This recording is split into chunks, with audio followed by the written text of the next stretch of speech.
Kalena dhamma sawanang etamang kalamutamang. Part 3A. Ajahn Brahm, bukan siapa-siapa. Seni memadamkan keakuan. Kita semua ingin hidup berjalan lancar. Akan tetapi, segala sesuatu jarang berjalan sesuai yang diharapkan. Entah sekedar tabrakan di jalan ataupun krisis betulan. Kita hidup dalam sebuah dunia yang berisi peristiwa-peristiwa tak diinginkan yang tak bisa dicegah dengan kekuatan tekad apapun. Dalam buku Bukan Siapa-Siapa, Ajahn Brahm membantu kita belajar menanggalkan terpaan angin pengharapan semu dan alih-alih mengikuti jalan Buddha mengenai pemahaman.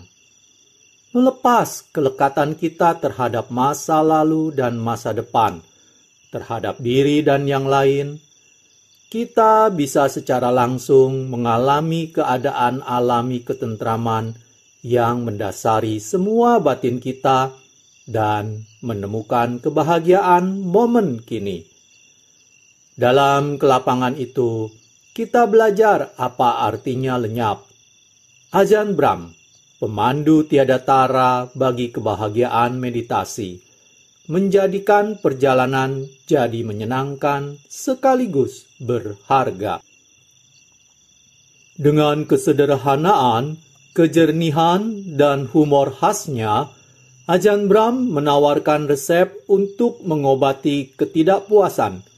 Petunjuk praktik meditasinya cukup jelas bagi praktisi baru, sekaligus menawarkan wawasan mendalam bagi mereka yang telah berpengalaman bertahun-tahun. Ceramah-ceramah ini mengajari kita seni melenyap ke dalam keheningan, yang membangkitkan kecukupan hati dalam kehidupan sebagaimana adanya pada momen ini juga. Sungguh hadiah yang menakjubkan. Tony Bernhard, pengarang How to be Sick. Awareness Publication. Judul Bukan Siapa-Siapa, Seni Memadamkan Keakuan. Judul asal The Art of Disappearing, The Buddha's Path to Lasting Joy. Penulis Ajahn Brahm. Penerjemah Tasvan Santa Citta. Penyunting Handaka Wijayananda. Penata Andreas Dipaloka. Penerbit Awareness Publication. Hak cipta naskah copyright 2011 Ajahn Brahm. Terjemahan copyright 2013 Awareness Publication. Cetakan pertama Februari 2013. Pada video part 3A ini, saya akan membacakan bab 3, mengembangkan penyadaran. Baiklah, kita mulai. Ketika kita berlatih meditasi dan menjalani kehidupan sehari-hari kita, salah satu sifat paling penting untuk dipahami dan dikembangkan adalah penyadaran. Jika Anda tidak memiliki penyadaran saat Anda duduk di alas meditasi atau berjalan di lintasan meditasi, Anda pada dasarnya tak terkendali. Jika tidak ada orang yang memegang setir, kendaraan bisa melenceng kemana-mana dan bisa menabrak atau keluar dari jalan. Penyadaran adalah apa yang Buddha sebut sebagai kemampuan pengendali. Penyadaran perlu dikembangkan, karena tanpanya tidak bisa ada pengembangan keheningan apapun. Bertahun-tahun yang lalu, ketika saya masih seorang meditator tak berpengalaman, kadang setengah jam berlalu tanpa saya tahu apa yang sedang saya lakukan. Karena penyadaran saya tidak tajam, saya akan jatuh ke dalam kebiasaan lama, seperti kekantukan atau kebosanan. Penyadaran adalah kemampuan terpenting untuk menghentikan kembalinya kebiasaan-kebiasaan lama ini.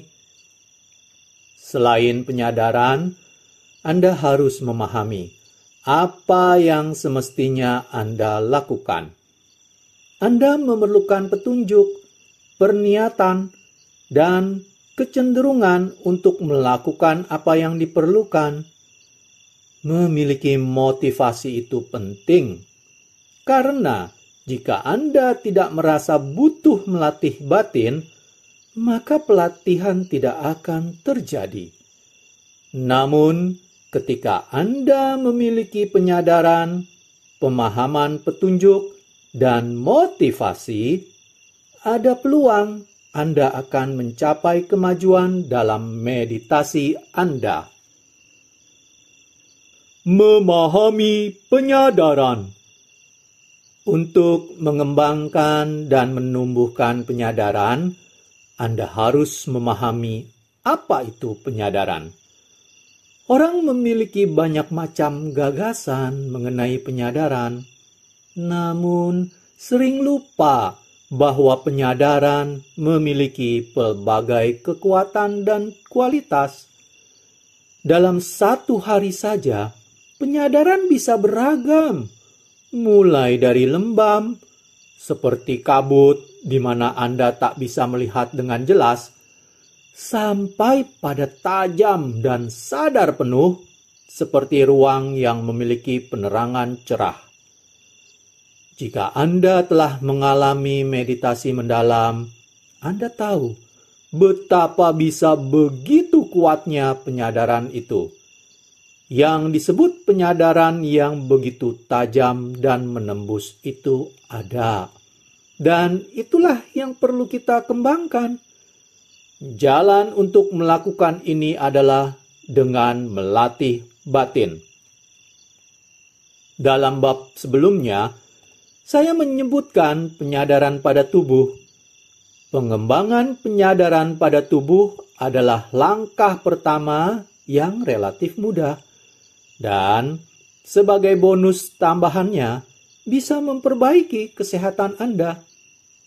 Ketika Anda mulai bermeditasi, makin banyak sensasi yang ada dalam tubuh, makin mudah untuk mengembangkan penyadaran. Namun, karena keragaman itu, penyadaran tidak bisa menjadi sangat kuat. Untuk mengembangkan penyadaran yang kuat, Anda harus menyadari objek yang sederhana dan tepat. Anda mengembangkan penyadaran dengan cara yang sama seperti Anda menumbuhkan pohon. Anda mulai dengan benih yang kecil, namun pada akhirnya Anda memiliki batang kayu raksasa yang sangat kuat dan perkasa. Sama pula, Anda mulai dengan penyadaran biasa, namun kemudian Anda mengembangkannya. Penting untuk mengingat bahwa penyadaran hanya bisa betul-betul ada pada masa kini dan dengan batin yang hening. Penyadaran momen demi momen seharusnya menjadi tujuan awal Anda. Jangan menamai hal-hal. Ketika Anda memberi nama pada sesuatu, Anda tidak benar-benar sadar akan sesuatu itu. Anda hanya sadar akan labelnya. Sayangnya, orang dengan pendidikan barat telah tercuci otak untuk memberi label dan nama pada segala sesuatu. Mereka tidak melihat segala sesuatu sebagaimana adanya. Mereka hanya sadar akan kata-kata yang menggambarkan mereka. Itu berarti penyadaran tidak benar-benar menembus. Membangun penyadaran. Ketika Anda menjadikan penyadaran momen kini dan keheningan sebagai tujuan penting, Anda mendapati bahwa penyadaran mulai meningkat dan Anda menjadi lebih tajam lebih waspada, dan lebih mampu melihat segala sesuatu dengan mendalam. Anda bangun. Namun, itu membutuhkan latihan. Ada banyak trik yang bisa Anda pakai. Tanyai diri Anda, di mana aku? Apa yang aku lakukan? Apa yang aku mau? Contoh yang baik dari teknik ini adalah cara yang kami gunakan dalam meditasi jalan di Wat Pah Pong, Thailand. Ajahn Chah biasanya selalu mengingatkan kami pada awalnya. Ketahuilah bahwa kalian ada di akhir jalur ini. Ketika kalian mencapai ujung lainnya, ketahuilah bahwa kalian ada di ujung jalur itu. Selanjutnya, bangunlah penyadaran pada awal dan akhir dari satu bagian khusus di jalur meditasi jalan kalian. Bahkan, jika penyadaran kalian berkelana di tengah jalur itu, setidaknya kalian membawa batin kalian kembali ke momen kini pada awal dan akhir jalur. Tahap selanjutnya adalah menyadari penuh setiap bagian dari meditasi jalan. Sangatlah berguna membangun penyadaran seperti ini, karena Anda melatih diri Anda untuk sadar sembari Anda aktif. Saat itu, Anda bisa sadar ketika Anda makan atau mencuci di dapur. Anda sesungguhnya hadir bersama apa yang Anda sedang kerjakan, ketimbang mencoba menyudahinya atau memikirkan mengenai hal lain. Penyadaran benar-benar berkembang ketika Anda menaruh perhatian 100% ke dalam apa yang sedang Anda kerjakan sekarang, bukan memikirkan apa yang akan Anda lakukan berikutnya. Ketika Anda berlatih seperti ini, menaruh segalanya pada momen kini, Anda mengembangkan energi perhatian yang berpusat pada kekinian. Jika Anda sedang menulis sepucuk surat, pusatkan seluruh energi Anda untuk menulis surat itu. Jika Anda bermeditasi dalam pondok Anda, pusatkan seluruh energi Anda pada meditasi itu.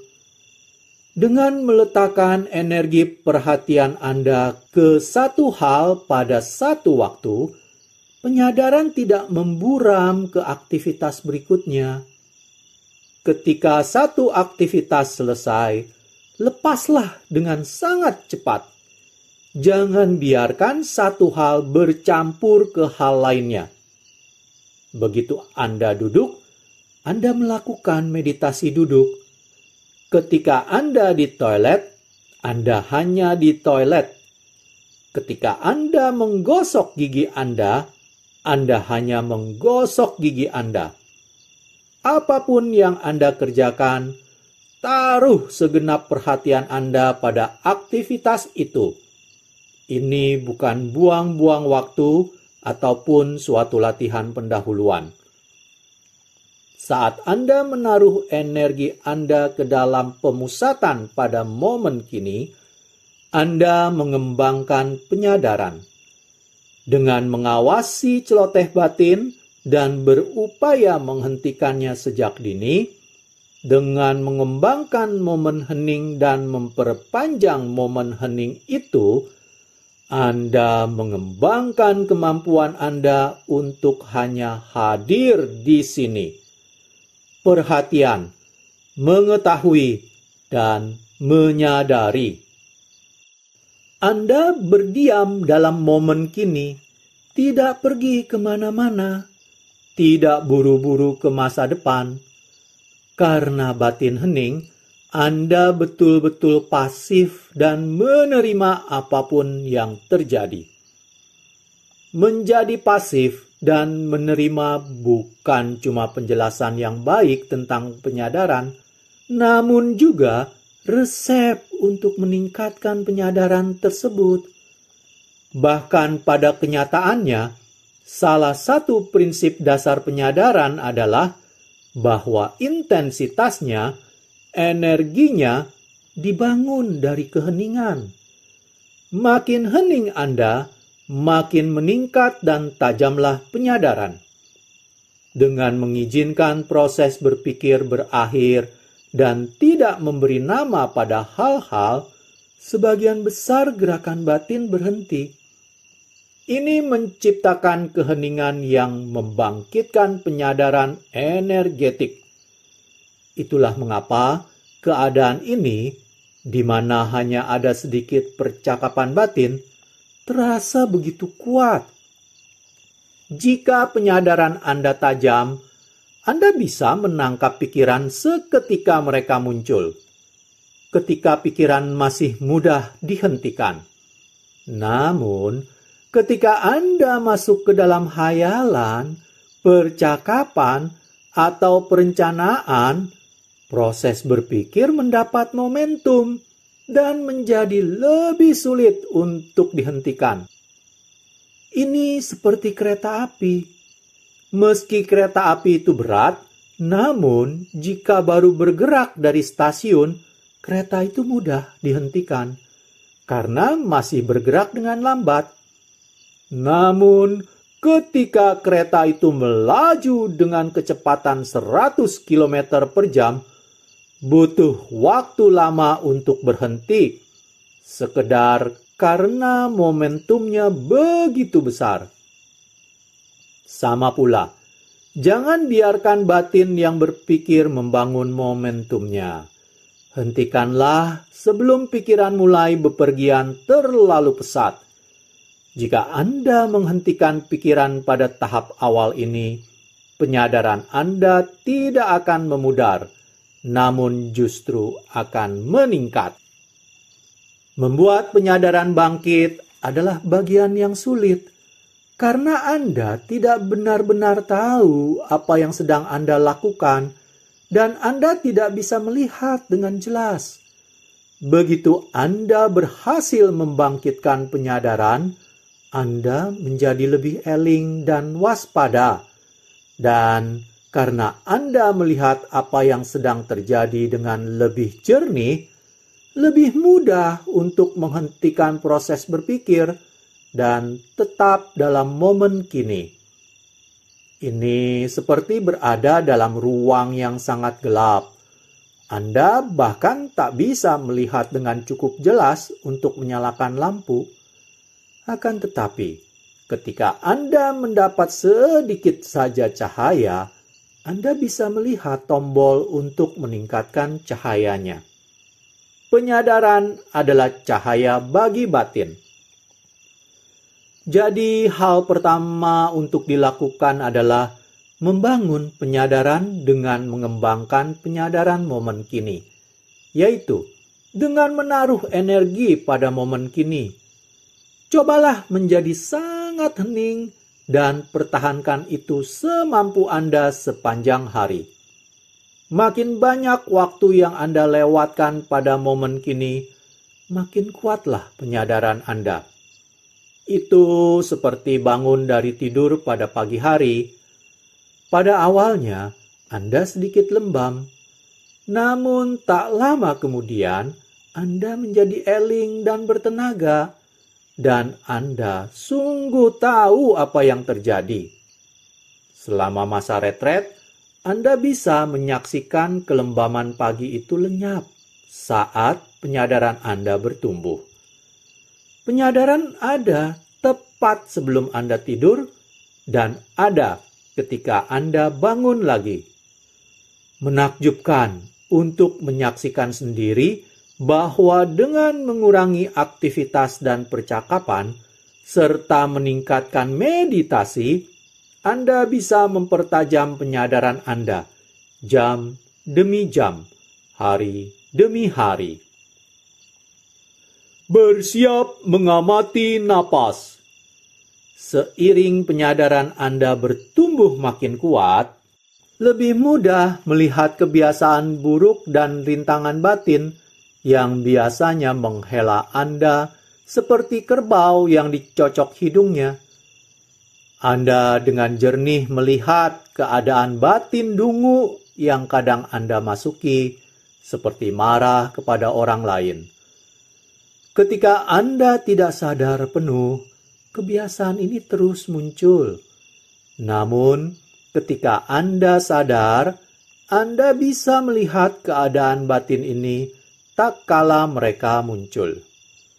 Anda bisa melihat keadaan-keadaan ini muncul dan akibatnya. Anda bisa melihat apa yang mereka lakukan kepada Anda dan orang lain.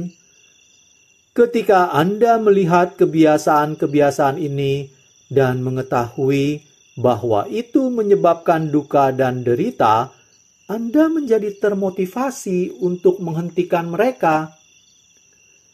Tidak hanya Anda melihat masalahnya, namun Anda juga melihat solusinya, pengendalian diri. Penyadaran menjadikan pengendalian diri memungkinkan.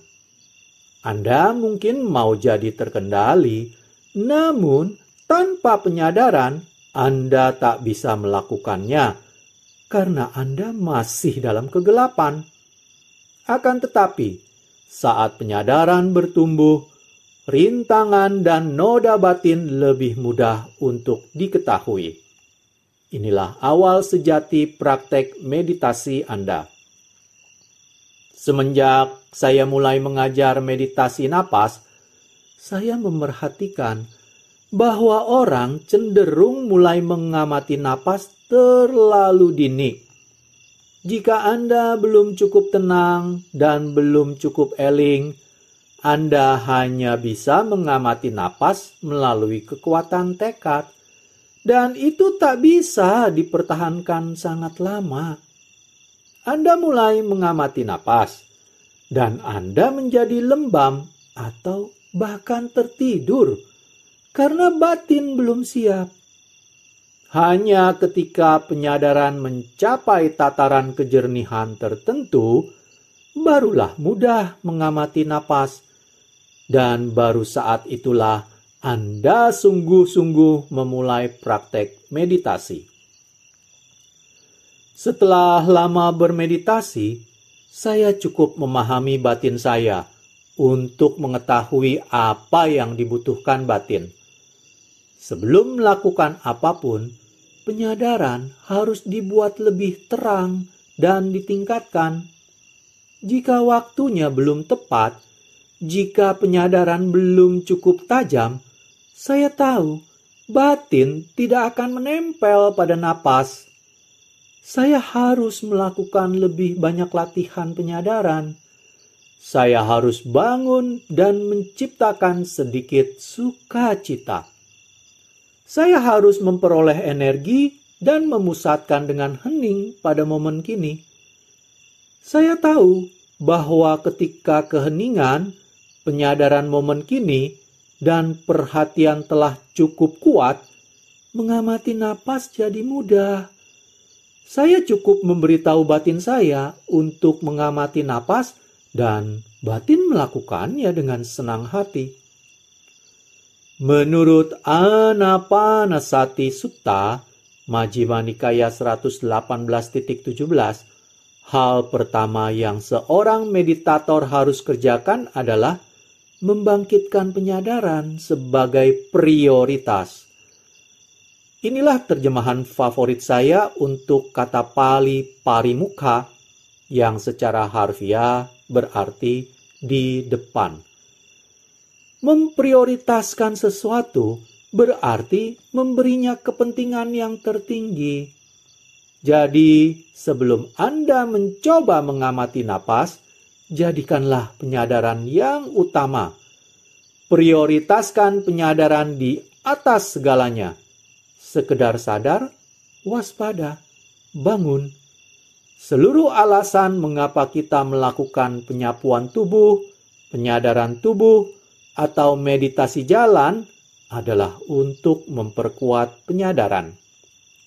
Begitu penyadaran mencapai tataran tertentu, penyadaran akan cerah dan cukup sadar untuk melakukan tugas memusatkan pada satu objek. Mengatasi kotoran batin.